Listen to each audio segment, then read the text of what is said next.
අපි කොහොමද අපේ රෙස්ටොරන්ට් එකට ටාගට් ඔඩියන්ස් එක හොයාගන්නේ කියනයි අපි කාටද මේ රෙස්ටොරන්ට් එක කරන්න කියන එක. ඒ කියන්නේ රෙස්ටොරන්ට් එකක් පටන් ගන්න කලින්ම ඔබගේ ඔඩියන්ස් එක අඳුරගෙන ඉන්න ඕන. මොකද ඔබ ටාගට් කරන කස්ටමර් බේස් එක කවුද කියලා ඔබ හඳුනාගත්තට පස්සේ තමයි ඔබගේ රෙස්ටොරන්ට් එකේ ඉතිරි කාරණා ටික ඔබට හිමීට පිළිවෙලක් ඇතුව ස්ටෙප් බයි ස්ටෙප් කරන්න පුළුවන් කමක් වෙන්නේ.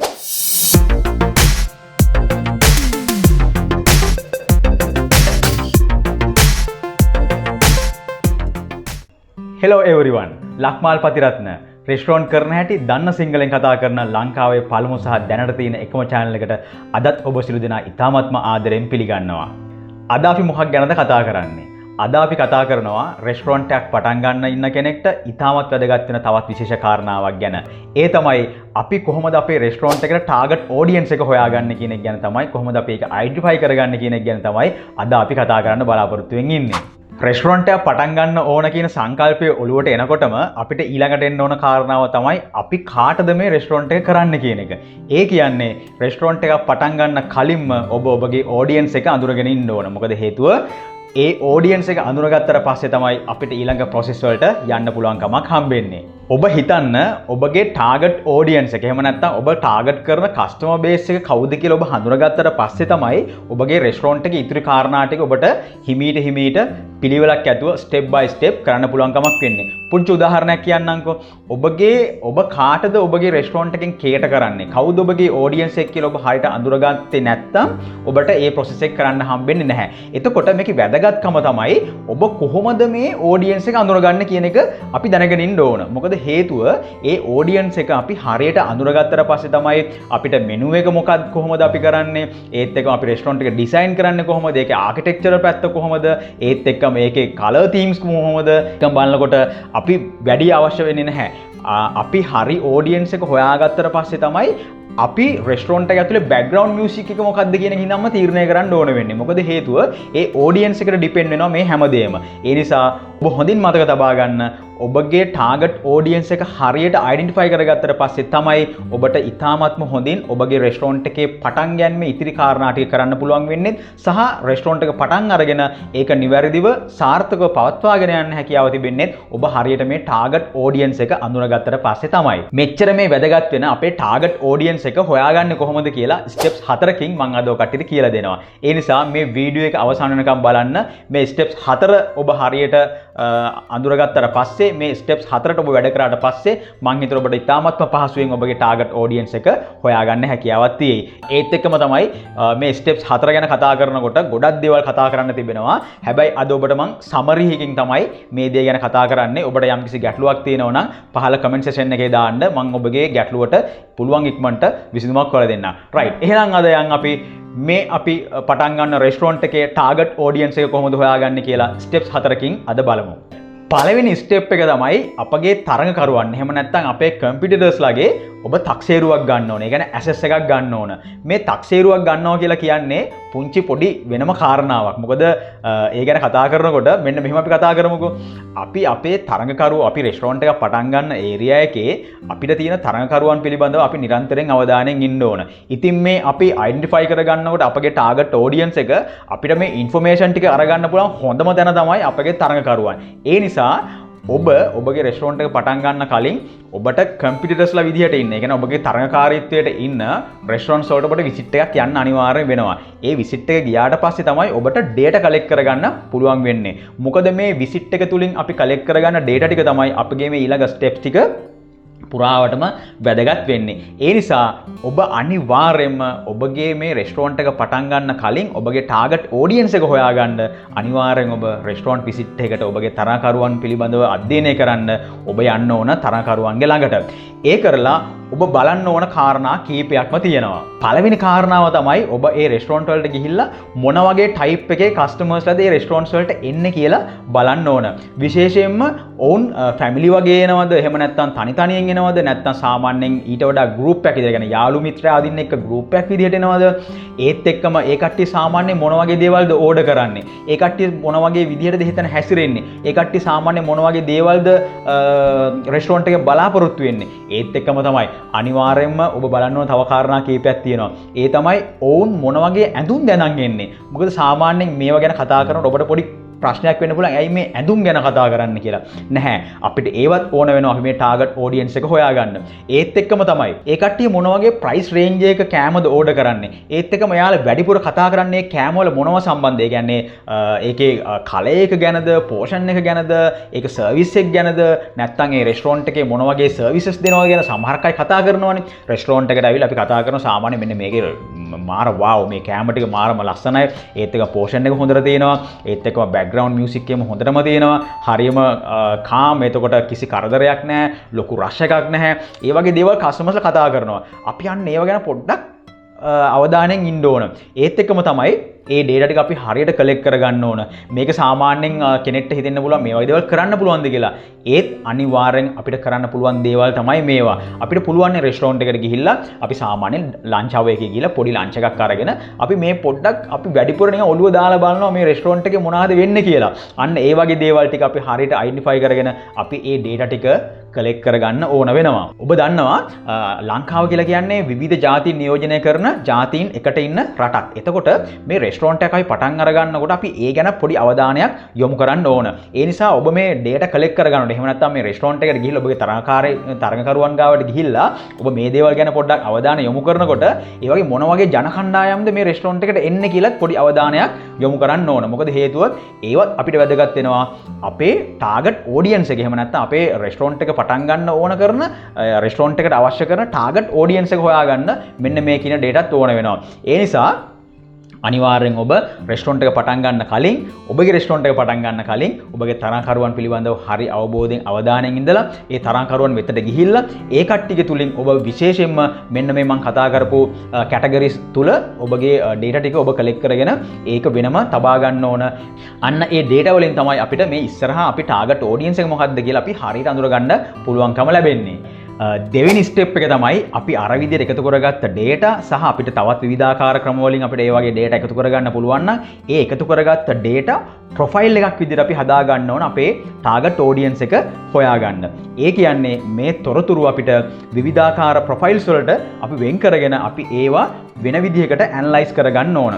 මම උදාහරණයක් කියන්නම් කොහොමද ඒක කරගන්නේ කියලා. උදාහරණයක් විදිහට දැන් ඔබ ගාව data ගොඩක් තියෙනවා. ඒ කියන්නේ ඔබ තරඟකරුවන් කීප දෙනෙක් ගාවට ගිහිල්ලා අර මං කිව්ව ආකාරයට ඒ data ටික collect කරගෙන සහ තවත් ඔබට data collect කරගන්න පුළුවන් මාර්ග තියෙනවා නම් අපි ඒ ආකාරයෙන් ඒ data ටික collect කරගෙන අපි මේක ප්‍රොෆයිල් එකක් විදිහට හදාගන්න. මේ ප්‍රොෆයිල් එකක් විදිහට හදාගන්න එකේ හේතුව තමයි අපිට දල අදහසක් අරගන්න පුළුවන්. එහෙම නැත්නම් දල සටහනක් හදාගන්න පුළුවන්. සාමාන්‍යයෙන් මේ කස්ටමර්ස්ලා මොන වගේ කස්ටමර්ස්ලා විදිහට ඒ කියන්නේ අපි හිතමු කස්ටමර්ස්ලව අපිට කැටගරයිස් කරගන්න පුළුවන් මේ මොන ආකාරයේ කස්ටමර් බේස් එකක්ද සාමාන්‍යයෙන් මේ රෙස්ටොරන්ට් එකක් එක්ක එන්ගේජ් වෙන්නේ. එහෙම නැත්නම් රෙස්ටොරන්ට් එකත් එක්ක එකතු වෙන්නේ මොන වගේ කස්ටමර් බේස් එකක්ද කියන එකට අපිට හරියට ඉන්ෆෝමේෂන්ස් ටික හරියට ඇනලයිස් කරලා අපිට පොඩි දල සටහනක් හදාගන්න පුළුවන් කමක් තියෙනවා. ඉතින් එතකොට මේ වගේ data වලින් ප්‍රොෆයිල් එකක් හදාගන්නේ කොහොමද කියලා අපි බලමු. පළවෙනි කාරණාව තමයි අපේ තරඟකාරී රෙස්ටොරන්ට්ස් වලට එන්නේ මොන වගේ වයස් කාණ්ඩවල පිරිසක්ද. ඒත් එක්කම ස්ත්‍රී පුරුෂ භාවය ඒත් එක්ක මොකක්ටිගේ ජන විකාශය ඒ කියන්නේ සාමාන්‍යයෙන් මොන ආගම් වලට මොන ජාතීන්ට අයත්ද කියන එක පිළිබඳව අපි යම් අවබෝධයක් තබා ගන්න ඕනි. ඒත් එක්කම තමයි ඒ කට්ටිය සාමාන්‍යයෙන් මොන වගේ ජොබ්ද කරන්නේ, ඒ කට්ටිය මොන වගේ ආදායම් මාර්ග තියෙන්නේ, ඒත් එක්කම එයාලා මොන විදියට ඒක වියදම් කරන්න බලාපොරොත්තු වෙනවද කියන පිළිබඳවත් අපි යම් දල අදහසක් තබා ගන්න ඕන. මේ ප්‍රොෆයිල් එක ඇතුලේ අපි වෙන් කරගන්න ඕනි. වගේම තමයි ඒ කට්ටිය සාමාන්‍යයෙන් ආස ෂණික ආහාර වලටද එහෙම නැත්නම් සෞඛ්‍ය ආරක්ෂිත ආහාර වලටද වගේ ඒ කට්ටිය මොන වගේ ටයිප් එකේ ෆුඩ්ස් වලටද කැමති කියන එක පිළිබඳවත් අපි මේ ප්‍රොෆයිල් එකේදී අඳුර ගන්න ඕන. ඒත් එක්කම තමයි ඒ කට්ටිය සාමාන්‍යයෙන් ඔෆිෂියලි අඳිනවද එහෙම නැත්නම් කැෂුවල් ද අඳින්නේ සාමාන්‍යයෙන් මොන වගේ දේවල්ද ඒ කට්ටිය ඩ්‍රෙස් කරන්න කියන එක පිළිබඳවත් අපිට හොඳ අවබෝධයක් තබා ගන්න ඕන. මොකද ඒ වගේන් තමයි අපිට මේ ඉන්ෆෝමේෂන් ටික හරියට අරගෙන අපේ ටාගට් ඔඩියන්ස් එක හොයාගන්න පුළුවන් කමක් හම්බෙන්නේ. සමහර කස්ටමර්ස්ලා බලාපොරොත්තු වෙනවා ඒ රෙස්ටොරන්ට් එකේ එන්වයරන්මන්ට් එක. එහෙම නැත්නම් පරිසරය මොන වගේද කියන එක. සාමාන්‍යයෙන් කස්ටමර්ස්ලා සමහරක් අය රෂ් එකත් එක්ක ඉන්න කැමති, සමහරක් අය නිදහසේ ඉන්න කැමති. ඒත් එක්ක මේ කට්ටිය එන්ටර්ටේන්මන්ට් පැත්ත බලනවා නම් මොන වගේ දේවල්ද කැමති. සාමාන්‍යයෙන් සමහරක් අය කාම් මියුසික් එකක් අහන්න කැමති, සමහරක් අය පූල් එකක් වගේ අරගෙන ඒ වගේ ස්පෝර්ට් එකක් කරන්න කැමති. ඒ වගේ විවිධාකාර අවශ්‍යතා සහ විවිධාකාර උවමනාවන් තෘප්තිමත් කරගන්න තමයි ඒ කස්ටමර්ස්ලා එන්නේ. එතකොට අපි ඒ කට්ටියගේ අවශ්‍යතාවය හරියට අඳුරගෙන මේ ප්‍රොෆයිල් එකේ හදාගන්න ඕන. මෙන්න මේ කස්ටමර් බේස් එකේ මෙන්න මේ වගේ කස්ටමර්ස්ලා පිරිස මෙන්න මේ වගේ දේවල් වලට කැමතියි කියලා. අන්න ඒ වගේ මම මේ කිව්ව කාරණා තියෙනවා සහ නොකිව්ව කාරණා තියෙනවා. ඔබට හිතා ගන්න පුළුවන් මම මේ කියන දේවලුත් එක්ක සාමාන්‍ය අපි මේ ප්‍රොෆයිල් එක හදා ගන්නකොට මොන වගේ කැටගරයිස් වලටද මෙන්න මේ දේවල් ටික වෙන් කර ගන්න ඕනේ කියලා. ඒ නිසා මෙන්න මේ විදිහට ඔබ data collect කරගෙන ඉවර වෙලා ඔබ මෙන්න මේ වගේ ප්‍රොෆයිල් එකක් හදා ගන්න ඕනේ ඉස්සෙල්ලාම ඔබගේ target audience එක අඳුර ගන්න නම්. දැන් අපි කතා කරමු තුන්වෙනි ස්ටෙප් එක ගැන. මේක ඉතාමත් වැදගත් ස්ටෙප් එකක්. මොකද හේතුව දැන් අපි ගාව data ගොඩක් තියෙනවා. එතකොට ඒ data ටික අපිට ප්‍රමාණවත්ද කියලා මෙන්න මේ තුන්වෙනි ස්ටෙප් එකේදී අපි වෙරිෆයි කරගන්න ඕන. මොකද හේතුව දැන් අපි ගාව data තිබ්බා කියලා අපි ඒ data ටික practically apply කරන්න යන්නේ දැන් තමයි. මොකද හේතුව දැන් අපිට තීරණය කරන්න පුළුවන් මෙන්න මේ වගේ කස්ටමර්ස්ලා පිරිසක් තමයි සාමාන්‍ය මේ රෙස්ටොරන්ට් චේන්ස් එක එකතු වෙලා ඉන්නේ. දැන් අපි රෙස්ටොරන්ට් එක පටන් ගන්න යන්නේ ඒ කියන ස්ථානයේ. එතකොට ඒ කියන ස්ථානයේ අවට අපි මේ කලෙක්ට් කරගත්ත data වලට අදාළ කරන කස්ටමර්ස්ලා කොච්චරක් ඉන්නවද කියලා අපි රෆ්ලි බලා ගන්න ඕන. මොකද හේතුව සමහරකට අපි දැන් ඔබට කතා කරා කලින් මම ඔබට සඳහන් කරා අපි ඒජ් එක ගැන හිතනවා. වයස ගැන හිතනවා. එතකොට ජාතිය ආගම පිළිබඳව අපි යම් අධ්‍යයනයක් කළා තියෙනවා. එතකොට සාමාන්‍ය වෘත්තකයන් පිළිබඳව අපි යම් අධ්‍යයනයක් කළා තියෙනවා. එතකොට මේ වගේ data ටිකක් අපි රෙස්ටොරන්ට් එක පටන් ගන්න යන ඒරියා එකේ ඉන්නවද කියලා ඒක අපි දැන් වෙරිෆයි කරගන්න ඕන.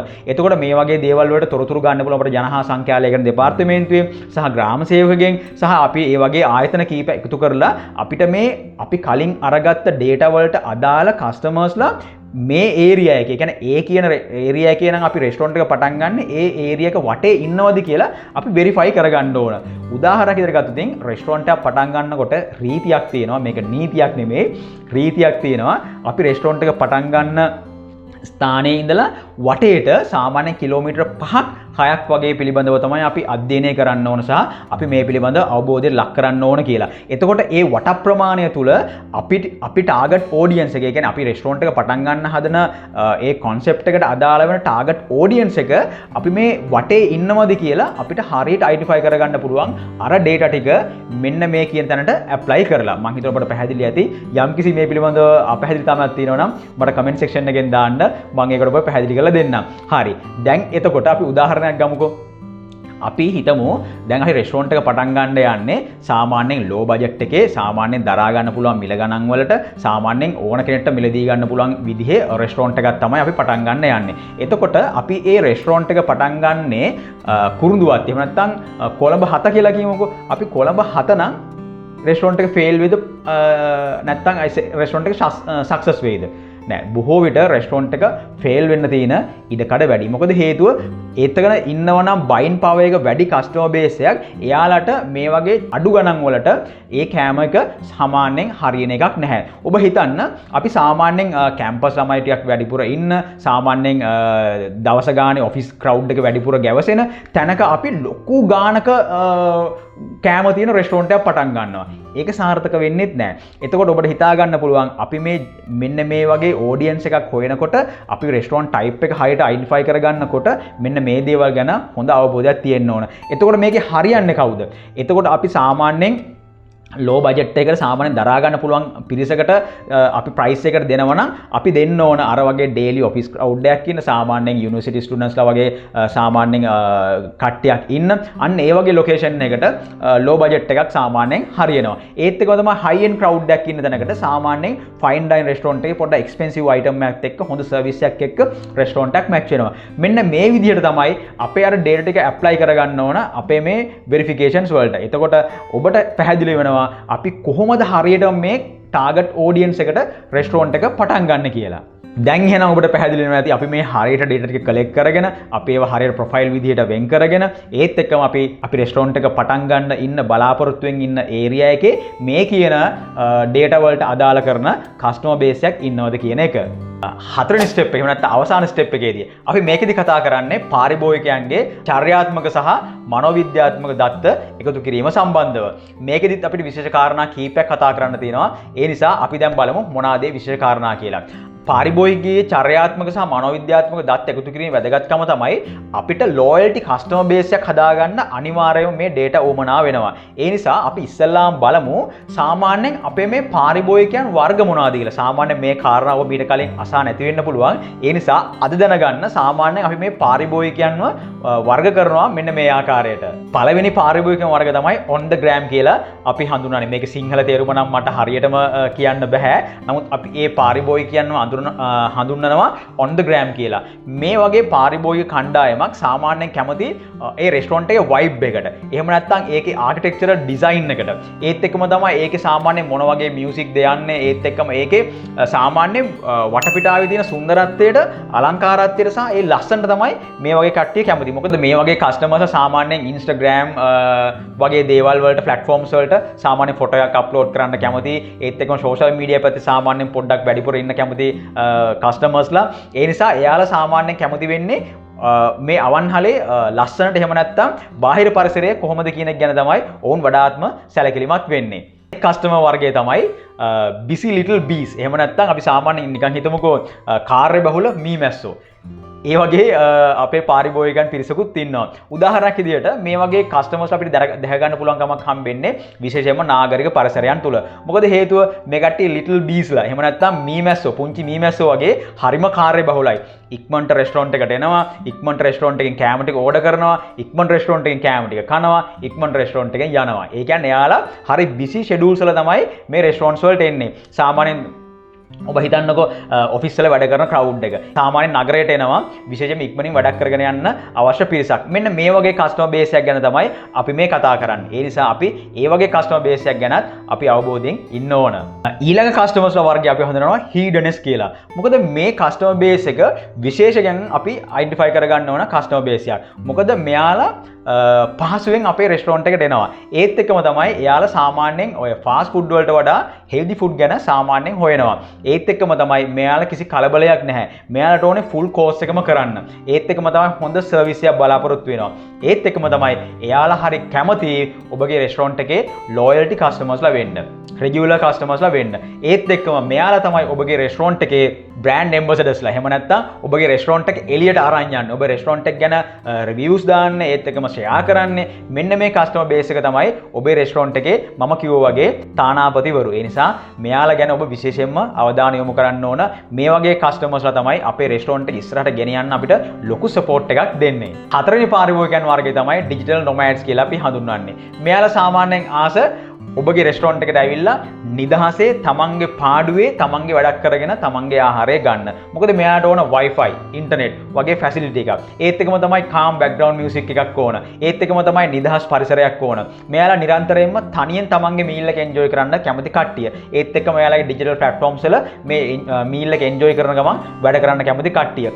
අපි මේ වගේ දත් එකතු කරගන්නේ ඇත්තටම මෙන්න මේ වගේ කස්ටමර්ස්ලා වෙන් කරගන්නේ අපි එයාලගේ චර්යාත්මක සහ මනෝවිද්‍යාත්මක දත්ත භාවිතා කරලා.